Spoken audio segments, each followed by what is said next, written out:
ta projekt, v bistvu projekt, ki sem ga sam zagnal in v njega investiral svoj lasten denar.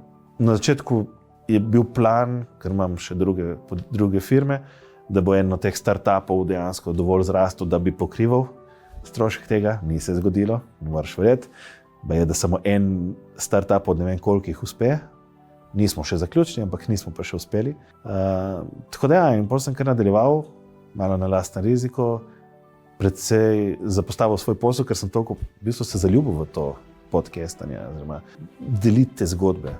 Meni med tukaj ljudi je res enormno hvaležna izkušnja. Jaz sem hvaležen, da ste moji gostje. Tako da gostje vsi, hvala tudi vam. V glavnem in zato ne moramo enostavno čisto vsakega sprejeti tak tisti trenutek, ker moram premisliti, kako bomo sploh naslednjo epizodo posneli. Ker produkcija ima svojo vrednost in jaz se želim nagraditi. Tukaj mi pride tudi studio nekaj naproti, včasih z nekim zamikom plačila.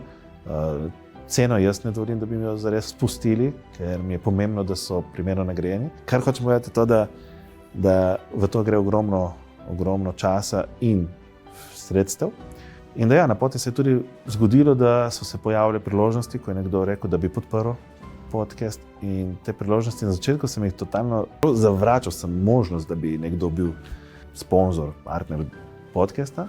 Dokler nisem ugotovil, da je misija, da ustvarjamo te zgodbe, pomembnejša od tega, da je podcast zgolj in samo financiran z moje strani. In tako sta se tukaj pojavila zaenkrat 2 podjetja, 3 podjetja v bistvu, pa 4. je že tudi zraven malo, ki so videli priložnost, da podprejo te zgodbe, da podprejo to misijo in so razumeli, da ne bodo dobili nazaj oglaševanja na nekih billboardih, na Facebooku in ne vem kje vse, ker vi, ki gledaš, sigurno ne gledaš zaradi teh reklam. Jaz se tega zavedam in ne želim, da bi bil občutek, da ustvarjam to samo zato, ker nekdo plačuje. In to sem z vsemi temi skomuniciral naprej in kar mi je bilo res všeč pri njih, je bilo to, da nihče od njih ni razmišljal samo o tem, kaj imajo oni od tega.